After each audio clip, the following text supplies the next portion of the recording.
Today, we are going to welcome Laura Wade, who is a soul to goal guide and empowerment coach. Laura works with people to move from a state of overwhelm to a state of harmony and happiness. And the reason that her background inspired me to start wondering is because she works with people on a lot of things that are currently buzzwords in the world right now. She works with your authentic self. She works with your soul. She works with your mission in life, which all sound great, but sometimes can be confusing or tricky or overwhelming. So she also comes with a lot of real world business experience and understanding of life as a very busy woman, mother, entrepreneur, corporate employee, those types of things. So she has a nice way of mixing that desire to be authentic and soul driven and mission driven and true to yourself with the understanding of the world out there and how we have to fit into it in certain ways as well. I'm really excited to welcome Laura Wade because I've been wondering, how do you make authentic, soul-driven decisions that also work in the real world? Without further ado, Laura Wade. We'll start, if you don't mind, with just a little bit of your introduction of, who you are and what you do, but also kind of how you got here. If you can give us a little bit of your story to start, that would be great. And then we'll get into the I wonder questions, if that's okay. Well, my background is that I was a business major in college, and I had changed to that after starting out as a journalism major. I really wanted to go into broadcast journalism. Okay. And then I did an internship and realized that I probably would not get as far as fast as I wanted to. Sure. So I changed to something more practical. So it was kind of from the dream to the practical. Yeah. Yeah. And so I've kind of come full circle. Yeah. What's happened is because now I'm back more into the live your dreams, right? Yeah. And that's something I encourage people to do, partly because I did shift from my dream, what I thought my dream was, to being something more practical. But even when I was in business, so I worked in the financial industry for several years. And so you almost can't get more practical than that. Right. Yeah. Because even in the marketing and PR side of it, you have to follow so many rules and regulations. For sure. Yeah. So you have the creativity, but you also had all those rules and regulations that you had to follow to make sure you were compliant. But even during that time, I was kind of, say black sheep, but I was kind of an outsider in terms of the things that I believed and how I showed up at work versus how other people showed up. I was never really into playing the the political game. Yeah. And I would just show up as myself. Sure. So sometimes I got in a little bit of trouble for that, as far as, my boss would sometimes remind me that sometimes you have to play the game. And I'm like, but it doesn't make sense. So I was always a little rebel when I came to that. Sure. And and as time went on and I took some professional development and personal development classes, I took a transformational course over a weekend that completely changed my life and helped me realize, hey, I'm 100% responsible for what I'm choosing to create in my life. Yeah. You took this on your own, or this was something that was work sanctioned? No, I took it on my own. I was going to say, what a progressive financial job. Well, but what was really cool though is that after that, other people actually enrolled in the training as a result of what they saw that I had gone through. And I enrolled in it because of someone else who came in and joined our department. Yeah. And I just thought she was so amazing. She was beautiful. She had this incredible energy when she walked into a room. Yeah. I'm like, what's up with her? How do I get that? Right. Yeah, how do I get that? And so after I did this training, because that's what she had done. Yeah. And then my boss ended up doing the training. And his life changed, and he still worked there. He still stayed in banking for a long time. I didn't end up staying in that industry, but he did for a long time. But he brought a different part of himself to work also. Yes. And he was able to kind of balance the practical, professional, political, you got to show up a certain way sometimes with what's really important to me. How can I be authentic and bring contributions to work that I might not have brought if I stayed in the lines, basically. Yeah. So authenticity felt out of the lines a little bit for that job. Yeah. And so for me, once I did that training, I realized I wanted to be the person in front of the room doing transformational trainings. Sure. Okay. Yeah. So now I will say, when I told my father that, and his words were, "Why would you leave a perfectly secure Yes. job?" Yes. Yeah. Because I mean, I'm nodding along because of course, like that sounds like what most parents would say when their kid comes to them and says, right. I have this great career, but I'm going to get rid of it to do this transformational work. And even said to me, and not in a mean way, but in trying to take care of me and protect me kind of way, was, who's going to pay you to speak? Yeah. That's not like something you can what do make they money want to at. hear from you? Yeah. And I kind of just had to remind him that, at the time, Oprah had her Oprah show. Now she's got other things, but it was the Oprah show. And I'm like, she gets paid a lot of money to speak. Yeah. And I may never get paid like she does, but she's getting paid to speak. Yeah. That was her whole thing, was, talking to people and bringing out their best, or their challenges or whatever to address. Yeah. And so I had to really dig deep within myself and stand up for myself when I decided to leave that industry and start doing trainings on my own. So that was go ahead. Go ahead. Well, that was kind of the impetus was that training that I went to, was the transformational training I went to. And then what happened was I brought some of that training into the workforce. Okay. Our company was at that time really into Stephen Covey, 7 Habits of Highly Effective People. Yep. So I was able to dovetail it with that. I brought in some of this, I taught some of the 7 habits. And then I also brought in some of the kind of stretch exercises into my training. So not just sales trainings, but how do you connect with other people, human to human, not manager to customer or manager to employee. How do you bring in that personal touch? I actually called it the human touch, was the training that I created. Yeah. So I did bring some of that in. I just want to add in, for those people who might not know, because we might be dating ourselves with that reference, but the Stephen Covey stuff was massive in self-help. It started as self-help. As you said, the book, I think, was the 7 Habits of Highly Effective People. And then it turned into this sort of personal organization / business principle trainings that existed all over. You could buy a Stephen Covey calendar, like a date book with all the planning stuff in it, that went along with those 7 habits. And that became almost, I don't know if it's the beginning, I don't know my history, but almost the beginning of the sort of mixing of personal development and business development. Because prior to that, I'm not sure anybody was coming in and giving leadership principle talks at corporations. And then suddenly Stephen Covey made it this thing. And so it sounds like what you did was take advantage of that. Like, knowing the value of personal development, you kind of took advantage of the fact that, hey, here's this respected in the business world guy. Right. I'm going to jump on that and utilize his stuff to sort of sneak my own branding of it in there too. Right. Yeah. And that is what I did.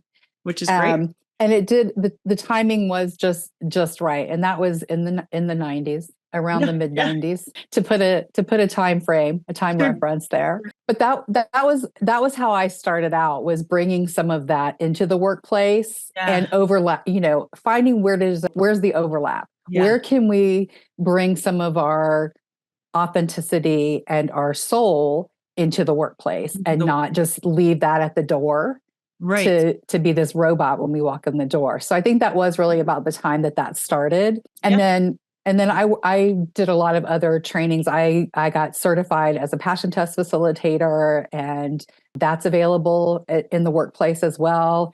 And then I also worked with, and I don't remember the name of the company, but we called it spirit circles. And we had leaders from different organizations come together, like the head of an insurance company, the head of a screen printing company, all came together, and we met and did spiritual leadership circles, where we actually talked about letting their spirit guide them in the decisions that they make at work. That's incredible. I can't even imagine in a corporate setting that kind of conversation happening. So that's incredible that you were able to see that intersection of both, which might lead to, my next question is sort of, so how do you do that now outside of the corporate setting with people? Because I think you're right. That was the beginning of that. And now a lot of people are looking for that. Like, I don't want to be 2 different people. I don't want to be somebody who, has to, like you said, turn off in order to go to work or turn on in order to go to work. A part of myself I don't really like that much. And so there are more people looking for that now. How do I do this job and also be true to who I am? How do I stay aligned with my values and also make money to feed my family? Can those things happen? And so how do you help people now find out those things and be able to do those things? So the first thing that I usually do when I'm working with a client or even a group of people is I take them through a process called the passion test, which was created by Janet Atwood and Chris Atwood. Okay. And I'm certified to do that. So I take them through that process to help them figure out, what are your top 5 passions? What are the things that are the most important to you? And then we look at, okay, so where are you living these already and where are you not? And how can you incorporate more of the things that you love into your life? Okay. Talk to me a little bit about what it means to live these things. So, again, a lot of these in the intro to this, I talked about, that a lot of what you do aligns with a lot of trendy things right now, like trendy buzzwords right now, alignment, authenticity, passion driven or values driven. So what does it mean to live your passions? Like, what does that look like on a day-to-day basis? Well, for me, so one of my passions is one of my top 5 passions, which is what I help people get to, is their top 5, because we can only focus on so many things at one time. Sure, exactly. As we know, we try to do more than that sometimes, and it creates more of a challenge. So focusing on those top 5, one of mine is experiencing and expressing love. That's my highest one. So that's a value for me, and it's also one of my passions. Okay. And so how I could do that if I were going to a corporate job, because it's easier for me to do it as a solopreneur, right? Sure. To show up the way I want to show up in my business. Yeah. But if I were going back into, say, that financial environment that I was in, what I would do is, it's still about how I'm being when I show up. So it isn't always about what are you doing for the job. It's how are you showing up in the job.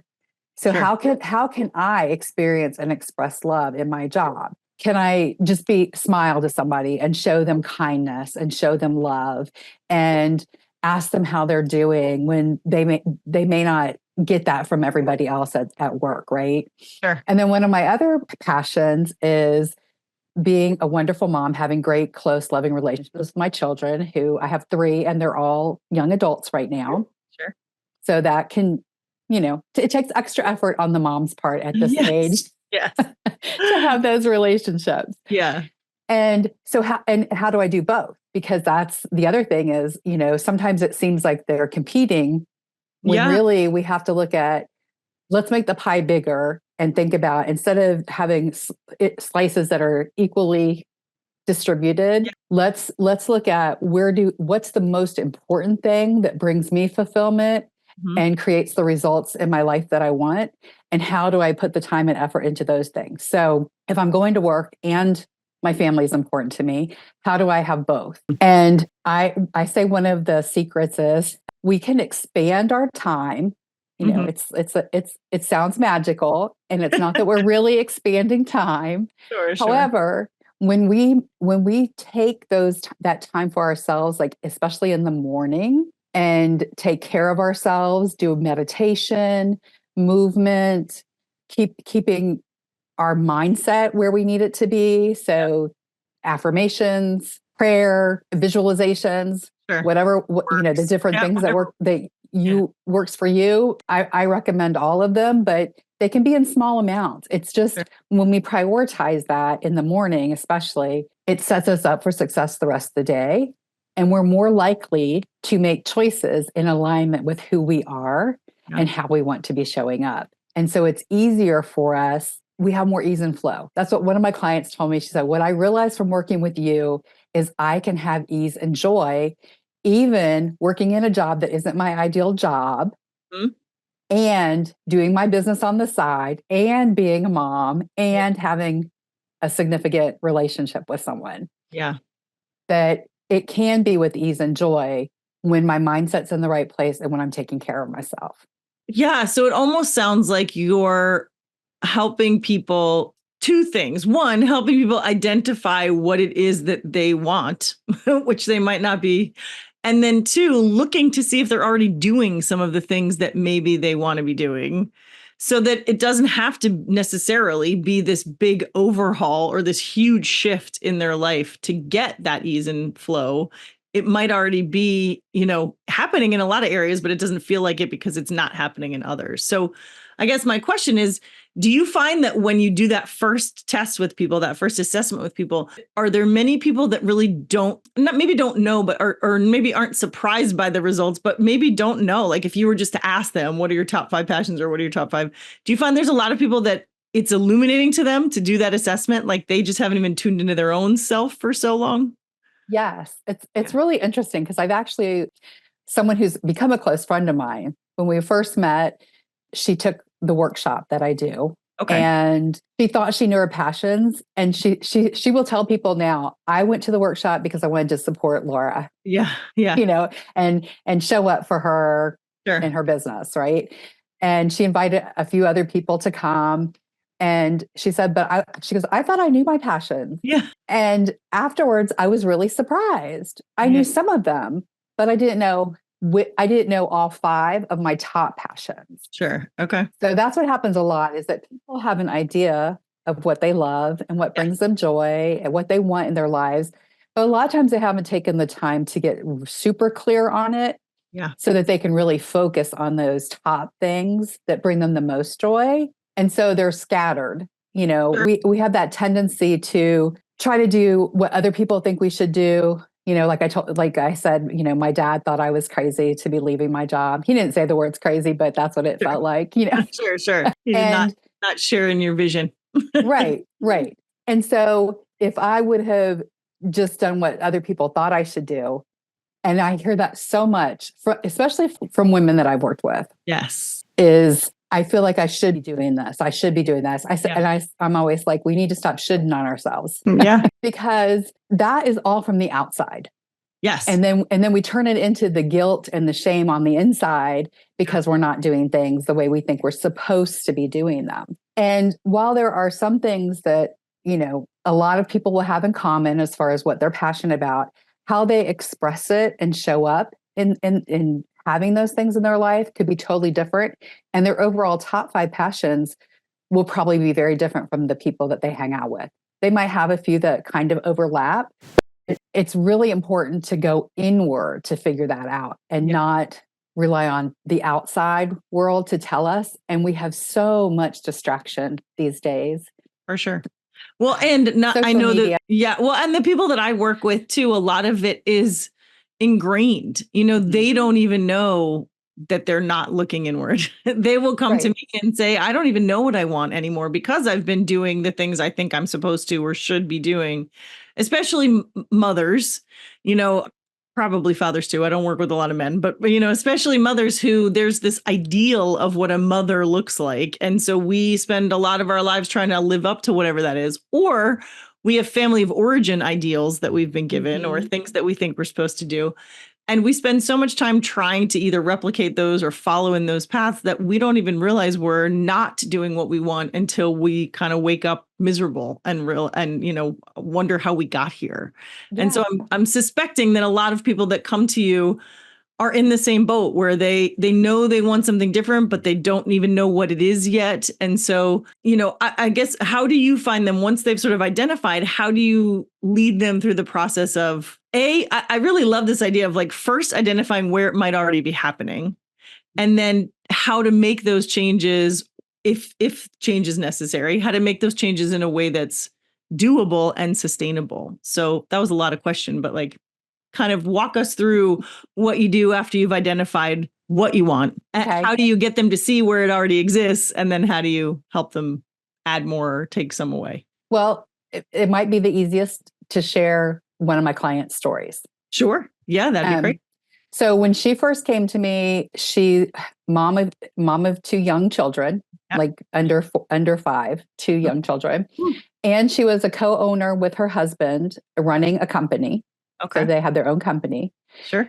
And she had just not been taking any time to think about what she wanted for herself at all. Because of course she wanted to be a good mom. So that was a big part of what she was doing every day, was spending time with her children, having fun, having some playtime with them. Yeah. And she wanted the business to be successful.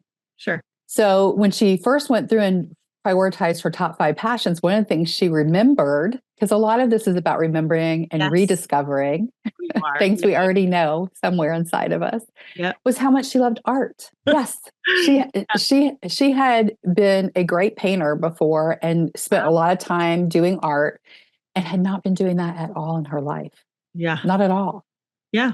And so, which happens when you have two small kids in a business, and or a lot of times too, that's like a childish in your brain. That's a child thing or a young adult thing. And now I'm an adult with responsibilities. And so those things that used to fill me up, I'm not allowed to do anymore. Right. Yeah. Right. And so that's what had happened was, and then she's like, oh my gosh, I miss doing art. I really miss it. I'd like to have that back in my life again. Yeah. So then we had to look at what had been preventing her, right? Why was she not doing it? So we looked at some of those beliefs that she had, which, like you said, some of them can come from family of origin, some of them come from the shoulds and the just, when your life changes, when you have young children, your priorities do change, and a lot of energy is directed into our children. Yes. That's one of the things I rediscovered when I first took the passion test, was that I missed empowering other people, especially women, to live their dreams. So that is in my top 5 passions also. Yeah. And when I was staying home with my 3 children, I was not doing that. Sure. So I had to add it back in, and I did baby steps. I couldn't just jump out and go travel the world and do it all at one time. Right. So that was part of what we looked at, was, so what are some of the beliefs that were holding her back from doing that? Yeah. And, don't have enough time, don't have a space for it. Yeah. How am I possibly going to add one more thing to my life? I know nobody can relate to that probably. Well, all 3 of them, I'm thinking this is such a perfect story, because I feel like it's an example of something that we let go that seems frivolous and that we have decided there isn't enough time or space for. So it's a perfect example of how we all get that way, even though I've never picked up a paintbrush in my life, but it's writing or it's running or it's something else that I used to do in my quote unquote free time. And you just think you don't have that anymore. So, I would imagine those were all her beliefs, that I don't have the time, I don't have the energy, I don't have the, I don't have the privilege of being able to spend my time this way. Right. So then how do you get her past those things? So we look at, first of all, so let's change those beliefs. How can you, what's a step to change those beliefs? And one is to start telling yourself, I can make time for the things that matter to me. Yeah. You can say, I do have the time, but if you really don't believe it, I don't suggest starting there. Sure. Let's just move into that belief with, I can make the time. I am capable. Yeah. I'm capable of shifting some things around. There are possibilities that exist that I haven't thought of yet. Yeah. I am open to other possibilities. Yeah. Because that's a lot of it, is the possibility thinking, and being open to things you might not have been open to before, because you haven't decided that it was important to you yet. Yeah. I think that happens too with expectations. Like her expectation might be for it to look like it looked before she had children, and that's the only way to do it. This is what I expect to be, I miss art, and this is what art looks like. So I can't do that because I can't expect to be able to get that in my life now. So what do you miss about it, and how do you get that thing back into your life some more? Always helps, I think, in that expectation piece is, well, what do you from it? And along that line, sometimes it's more about the feeling that you want to have than it is about the actual thing. So asking yourself those questions are really good questions to find out, what is it about it that you miss? What is it that you want in your life right now? Yes. Because ultimately, it's really about the feelings that we want to have. Yeah. Vision boards are about the feelings we want to have. It's not even about having all the stuff. It's about what we think it's going to bring us in feelings wise, which marketers know. Yes. That's why they play on our feelings. Yeah. And I did a podcast a few weeks ago with Stephanie McCullough, who is a financial planner.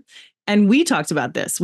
She brought up Danielle Laporte, and she talked about, how getting people to understand what they're after is actually a feeling. What is the feeling you're after?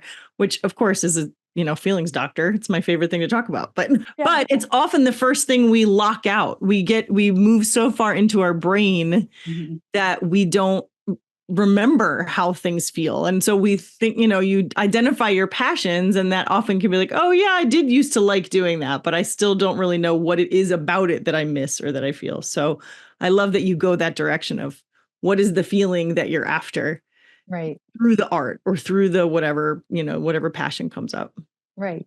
Awesome. And Yeah. and so for her, she started the possibility thinking brought up, well, maybe I could put an art studio in my office. Nice. Yeah. And so she sectioned off a little part of the office and put an art studio there. So when she could take a 15-minute break or something, she would just go work on her art. Yeah. Yeah.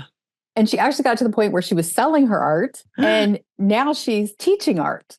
Oh, wow. So Okay. she really incorporated it back into her life. Yeah. Yeah. Yeah. And not everybody does it to that degree. And not everybody ends up monetizing their passions either. Yeah. I was just going to say, nor do they have to. I think that's a common mistake sometimes people make is, well, if I can't make money doing it, I'm not going to. Or, well, now that I'm spending so much time, I should make money for it. And so when that comes up, how do you work with people like that who think it either needs to be monetized or think it's not worth their time if they can't monetize it? Well, I talked to them about the joy in the journey.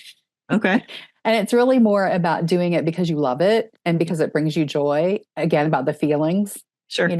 enjoying your life, and that not everything is meant to be monetized. Not everything you love is meant to make you money. Yes. If it works out for you that way, then that's fine. But for some people, that it actually constricts them. Yes. When they think they have to make money doing what they love, it takes the joy out of doing what they love. For sure. For sure. Yes. So it's really up to the individual. And so we have to look at their overall life. Yeah. What does their overall life look like? And how does that fit into it? And is it something that they truly want to make money doing? Or I actually have an example of that too, because I have someone who loves fixing cars. Mm-hmm. Yeah. And I work mostly with women, but this happens to be a man. I work with men on referral basis. So if I know them or someone I know knows them. Yeah. And he loved fixing cars. So we're like, okay, so how can you learn more about that and what options are available to you to monetize it? Sure. Because he thought that's what he wanted. So he started working as a mechanic and learning as an apprentice how to do it. And then what he found out was, I don't really want to do this for a living. It does take the joy out of it. I'd rather do it for fun on the side when I feel like doing it than be pressured to do it every single day. And some of the parts that I don't like about it, I just want to work on the parts I like working on. Yeah. And I think that's so important. And again, at least from my experience, a lot of people think that their life is supposed to be, well, not that their life's supposed to be about their job, but that their job is supposed to fulfill them. It's almost like we spent generations just going to work and making money to support our families. And then somewhere along the way, we had careers, quote unquote. We developed careers.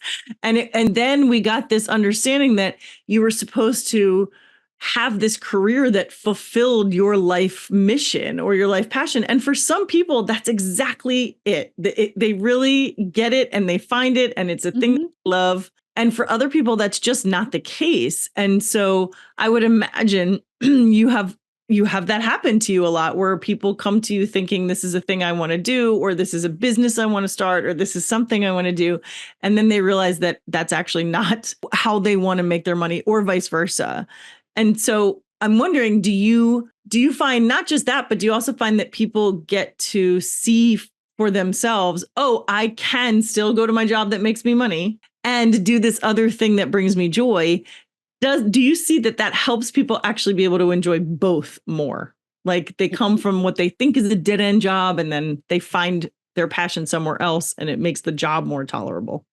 Absolutely. Yes, that's actually the one lady that I work with who she really wants to have her passion and her side business be her full-time thing. Okay. That is her goal. Yeah.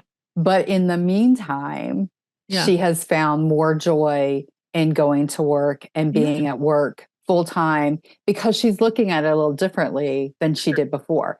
Because one of the things that I will go into organizations and also help them do employee retention programs where we work with and find out what are the employees passionate about as individuals and where does work fit into their lives.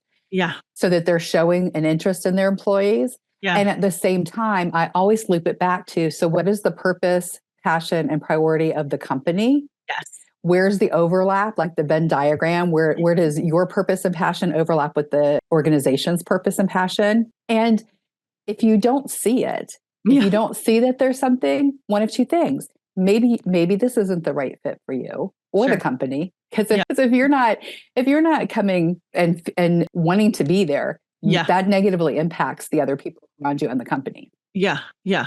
Exactly. But you can also look at what need is this fulfilling for me? How is it supporting me in living my passions? And that could be the paycheck. That could be the primary thing. Yeah. But you change your attitude about it. Yes. And then you change how you show up at work. Mm-hmm. And you change your results, you change how you feel, you enjoy work more. And that's I've worked with people on that too. And then, sometimes they end up in a different job that they love because they've changed their attitude and they're showing up in the job they're in with more joy and appreciation and gratitude that they're there for what they have. Yeah, exactly. And then that opens up their vibration changes. Yeah. They start attracting other opportunities and then they end up in a different job because they first appreciated where they were. And that's really based on a lot of Louise Hay's teachings about gratitude. And she says, if you don't change your attitude where you are, even if you get another job, it's not gonna be any better because you're gonna bring the same junk in your head with you. Yeah, that energy follows you if you don't change it in the meantime. Yeah, I love that too, because I think oftentimes that's not an excuse, but it can be almost like a forgiveness. Oh, well, this job doesn't align with who I am, or I don't like it. And so therefore your energy changes, which just a cycle of then the job's worse if you're not, and the only solution isn't to blow the whole thing up. It doesn't necessarily have to be. So this idea of gratitude in the situation you're in. And again, I think this is tricky sometimes. And this is probably just because of the population I work with, but I always think it's tricky. Gratitude. I walk a fine line with gratitude because I never want people to feel guilty about not liking something that isn't serving them. Right. I want to be joyful or I want to be grateful. And I think, well, not when this is happening. If your boss is a monster, then I don't want you to be grateful for the job. But how can you find other things in your life if you have to stay at this place? The stuckness doesn't have to permeate everything. So how do you find other areas in your life where, it makes sense to stay here, or you can tolerate staying here because all these other things are so good. Earlier in this conversation, you had talked about pieces of the pie. And I really like that visual because, we talk about, especially as moms, like balance and all of the things that are unrealistic. And so this idea that you change the sort of size of the slices is intriguing to me. Do you do a lot of that with folks? Like, is that a lot of what you talk about with them? How to cut up their life pie and into different places, or how to, distribute their energy? I talk a lot about distributing their energy. Yes. Yeah. And because to me, the idea of balance is unrealistic also. I know the phrase work-life balance is used a lot. I think what we really mean though is harmony and integration. And how does work fit into my life? Because it is part of my life. It is not all of my life. Yes. And so for me, it's more about working with people where they can say, am I fulfilled? Yeah. And where am I allocating my precious time and energy in order to feel fulfilled? Yeah. In order to have the life that I dream about and the things that are important to me be the things that I invest my time and energy into. Because it's so easy to get caught up in, I have to do this for work and work. And then it overflows into the piece of the pie that's supposed to be your time with your family or your personal growth time, your spiritual time, whichever area of your life gets taken up if you overcommit to work when that's not what's bringing you the most joy and fulfillment in your life. So you kind of offhandedly mentioned taking care of yourself earlier in this. And so, especially with women, and you work mostly with women, it's obviously not the first priority. It often ends up being the last priority if it happens at all. So what do you say, or how do you sort of help them to include or maybe prioritize self-care in that? And what does self-care mean in your world? Because I think that's something to explore too. Well, I have a program that I call Go Jam. Okay. And so it stands for different aspects of what I think are the important areas to help you have success in your life overall. Okay. But there's self-care habits for success. Awesome. So G is for gratitude. I know you said it's a mixed bag. Practice, but right, it's perfect. Right. Yeah. but there's always something to be grateful for. And like you said, you don't want to be grateful for and convince yourself to stay in a job or a relationship or anything that's harming you and creating trauma in your life. Yes. But if you can look for what are the good things in your life, even if it's not in that area, or what is a lesson it's teaching you, which may just be boundaries, right? For sure.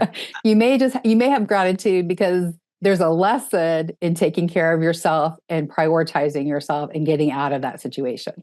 Yes. So gratitude. So that's one thing that I recommend to people is gratitude. And then the O is for outside. Okay. And two things. One, we talked a little bit about outside influences. Yes. So it's outside influences, watching what we're allowing in and getting outside and spending a little bit of time outside. And there's been more and more research lately and more people talking about the first 30 minutes that you're awake, getting outside and getting the morning sunshine, not staring at it, but facing towards it and allowing the sunlight into your eyes. Yeah. Like I said, not looking at it. Right. Not looking at it. But getting light. Yeah. And even if that's a full spectrum light in your house, but preferably natural sunlight because it actually it resets our circadian rhythm. Yeah. So getting outside, and if you can't do it in the morning, then at some point, but it is being highly recommended now to do it in the morning. Yeah. So that's the O. The J is for journaling. Okay. And spending time. I think that allows us to do a couple of things. One, it can be a brain dump where we're just getting information out, which allows us to be open to receiving ideas and inspiration coming to us as well. And it can also process emotions. So whatever emotions we're feeling, we can journal about those and allow the energy to move through us. Yeah. And then the A is for affirmations.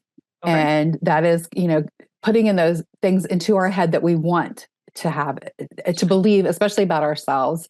Sure. And one of the most common ones is I am enough, because a lot of people don't believe they're worthy or enough.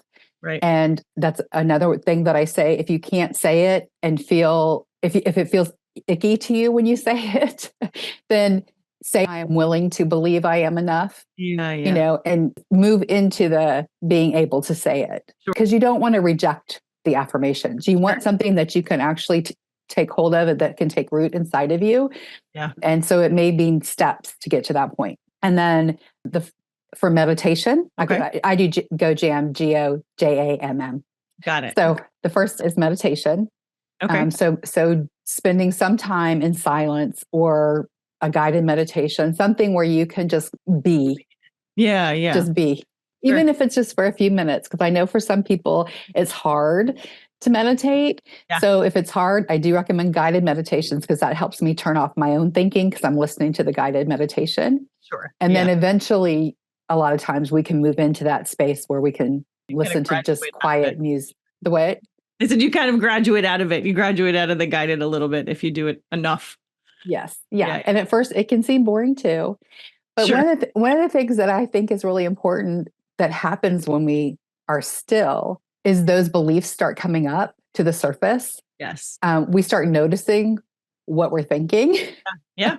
And that gives us the opportunity to question those beliefs. Is it something that supports me, doesn't support me? Is it my belief? Is it a belief that was ingrained in me at a young age by someone whose beliefs were ingrained in them at a young age? Exactly. By just following the cycle. Yeah. Right. And do I want to do something about it and shift it, which you can use your affirmations for. Yes. Journaling and affirmations. And then the other M is for movement. Okay. Because I think it's important every day to move our bodies. And I like to call it movement instead of exercise because we have that negative connotation sometimes with exercise and it feels like I have to. Yes. But I like to think of it as I get to move. Yeah. I get to move my body. I'm so blessed that I get to move my body. Yeah. So what ways can I do that I feel good about, that feel joyous to me, whether it's dancing, yoga, walking, any of Yeah. those things. Yeah. So those are the things that I call them the 7 self-care habits for success. Now, how do you make time for those, right? Yes.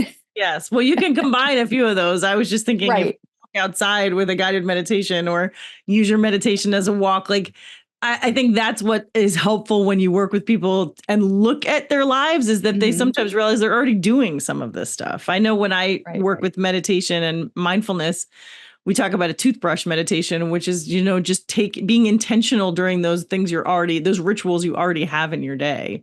Right. So yeah, making time for it. I think by giving them that acronym, it's like, oh, wait, I was already doing some of this, they can look at it and say, so what are some other ways for making time for, or figuring out you're already doing those things? Right. Well, and like you said, you mentioned the toothbrush, washing dishes. Eckhart Tolle talks about that, just being present and mindful when you're washing dishes. Instead of thinking about washing the dishes, you're just like, I'm moving, I'm doing this, or walking up the stairs and thinking about how my body is moving. And that's movement. I mean, just, the parking farther away from the store, whatever, where you're moving a little bit more because you parked away from the store. Sure. And I'll tell you, when my kids were little, I would get up earlier than we normally got up, right? So that I had time to do some of this stuff. Yeah. Yeah. You actually have quiet for a minute. Yeah. Yeah. But inevitably, one of them would get up and come climb into my lap while I was sitting there trying to write in my journal, right?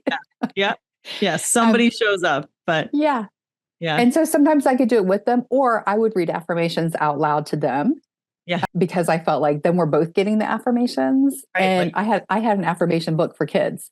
So sometimes it was reading the affirmations out loud, and it was a kid's book, but what a fun way to get them into your own brain too, right? Yeah. Yeah. One of my favorite meditation teachers, I guess, she's not, maybe she is. She's just a general coach, but she does some meditation sometimes on Instagram that you can sign up for and do. And one of my favorite, the reasons I kind of stuck with her, my kids were grown, but she had young kids, and she would sit down to do this meditation with us. And then a kid would climb into her lap, and she just kept rolling with it. Like there were times where the kid was like pulling her hair, like all of these other things. And I thought, well, this is a beautiful example of the fact that it doesn't need to be perfect to do all of these things. So, when you work with folks, do you find a lot that you're having to remind them, like, again, going back to that expectations piece, remind them that you can do these things. It's not going to look like, the Buddhist on the hill, but you can be intentional and have gratitude and get movement in and all of these things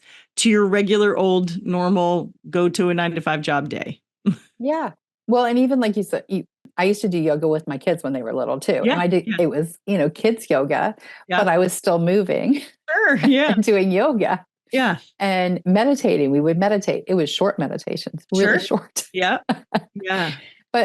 So there are ways to fit some of those things into our lives. Even we talked about corporations before. There are actually some corporations now who have meditation rooms. Yes. Yeah. And so you can, even during your lunch break or your 15-minute break in the afternoon, go and just sit. And it doesn't have to be for a long time. I think that's the other thing, is that we think I either have to meditate for an hour or not at all. No, you can meditate for 5 minutes. If that's what you have, is 5 minutes to be still in the morning, take those 5 minutes. If you can walk for 5 minutes, none of it has to be a long time at one time if you can't do it all at once. Right.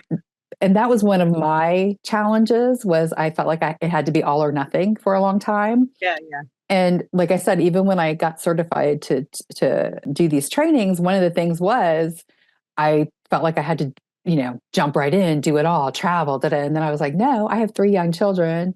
That's really not going to work for me. So how can I do this on my schedule and in my time? And so it was a part-time thing for a long, long time. Yeah, you bring up a great point with that too, that life is long. I think we tend to get excited about something and want to do all of it all at one time. I was just having another conversation with somebody for the podcast about that transition. Even if you do make a big decision and you make a big change, there's sometimes that transition right after the change where you're like, nothing is the way that I thought it was going to be, because you're still in a transition. So, reminding folks that you've now identified what it is that's important to you. You've seen places you're already doing it or you can do it.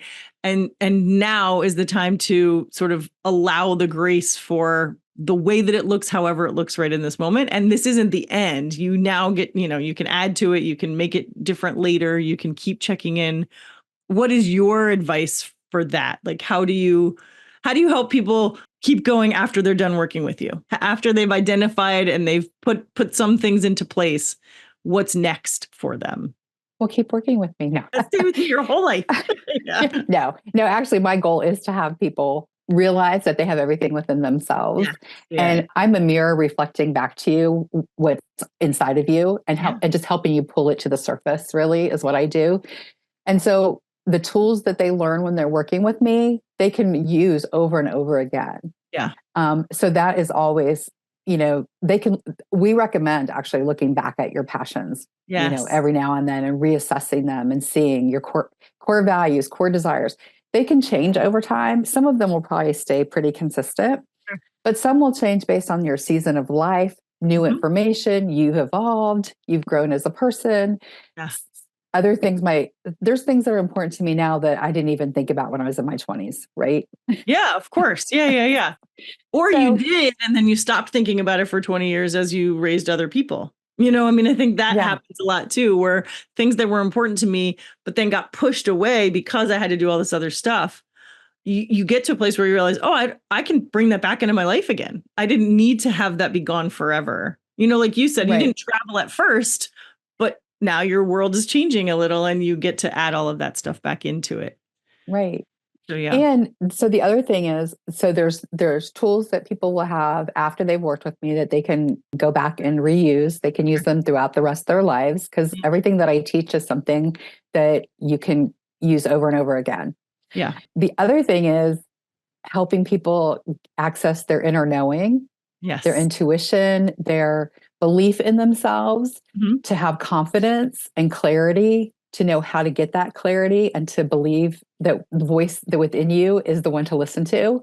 Yes. So so getting people to that point is part of my goal. And that's what I do when I work with people. That's my intention, is to have them at a point where they have the clarity, confidence, and courage to go after what they really want, and to be willing to reassess it as they grow and evolve. Yeah, because you're right. There's a need for that with everyone, I think. That idea that you have to keep checking back in again because you have grown, because you've evolved. And also, I think that outside stuff that you talked about before, that creeps back in, whether we want it to or not. So the idea of checking in with yourself periodically and maybe using all these same tools again to reset almost is so important. And I'm not sure it's talked about enough, because at least from the people that come into my office, there's this expectation that sort of once you have it, you're good and you're going to be fine for the rest of your life. And you have the tools now and you're fixed, or whatever else language.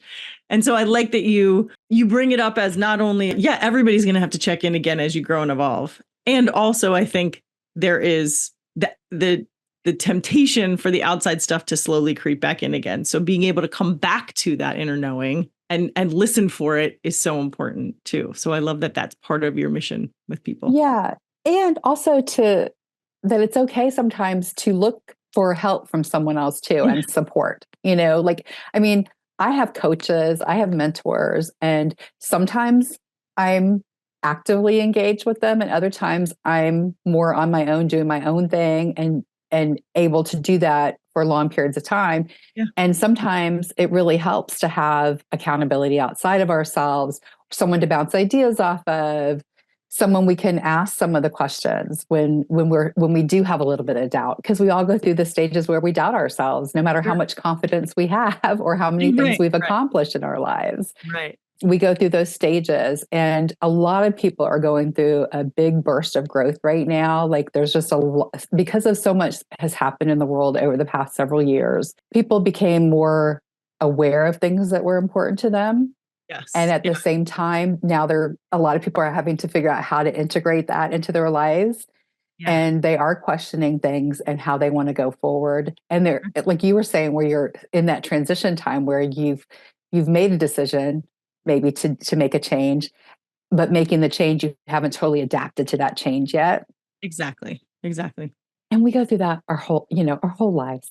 There's change our whole lives. Yes, yes. And that transition of when the doubt creeps in and when you think maybe you made the wrong choice and all that, that's so normal for everyone too. And part of those phases and seasons. And so to be able to address that, knowing you have this, not only this toolbox, but also this person you can go back to and say, hey, I need a tune up or I need a check in or something. Yeah. Yeah. Because it is all about the seasons. I'm glad you brought up the word seasons, because we go through seasons, cycles, monthly cycles, yearly cycles, cycles and seasons in our life of raising young children, having older children, taking care of our parents, changing careers, starting our own business, being married, being divorced. Like there's all these seasons that we go through and cycles in life, and having grace with ourselves as we go through those things and realize that we are evolving and things are going to change and we're going to change, and our core essence is the same. And so being able to tap back into that on a regular basis is really important, and check in and see. So based on how I've changed and what's going on in my outer world, what choices do I want to make next for myself? What feels good to me to move forward? Yeah, I often talk with my clients about life being like a spiral, like an inverted spiral. Yeah, I'm sure somebody else said it, but I don't know. I heard it from another therapist friend of mine. So, but I'm sure, maybe somebody important said it at some point. But, where you're doing the same thing over and over and over again, but your life expands out. And so those spirals, so the time in between the check-ins might increase because you're kind of cruising along for a while, but then you get to the next level and you have to figure out again, where am I? What am I doing? Again, this is not great news to some of my clients because they think that they're going to come in and get the answer and then be done for the rest of their lives. But for a lot of other people, it is comforting to know, oh, this is just going to repeat in a way that I can manage. I'm going to start to recognize these cycles and start to recognize these seasons and know that I'm in a state of transition. And so the next time it happens, I'm going to recognize it for what it is instead of being full of self-doubt and all of that stuff too. Yeah, it's so funny you brought up the spirals, because I thought about that earlier when you were speaking. And I thought, the spiral, and how I heard it was we approach it from a different level also. Yes. So we may have the same things might come up for us. Even some of the old stuff might come up again that we thought we had dealt with.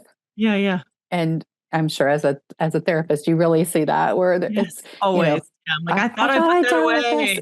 I thought my daddy stuff was over, right? Exactly.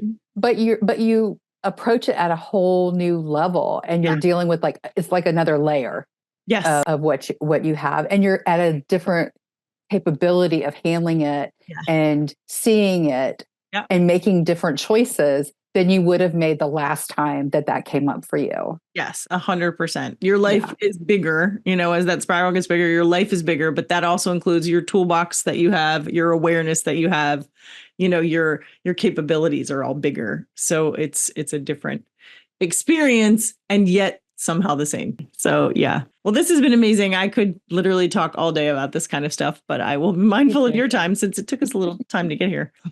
So thank you. But is there anything else? I always like to give people sort of the last word. Is there anything else you would like people to know, either about the work you do or just simply where they can find you and learn more about you? Well, I would love for people to reach out and connect with me. They can do that either at my website, which is thrivebyheart.coachesconsole.com. Okay. And if they go there, you'll find on the first page, there's a free guide that you can get that will help you discover your passions and create a purpose statement that can help give you a little bit of guidance of where you want to go. And that'll give you a taste of the kind of work that I do as well. Okay. And that I'm rooting for you to have the clarity, confidence, and courage to go confidently in the direction of your dreams and live your passions and purpose.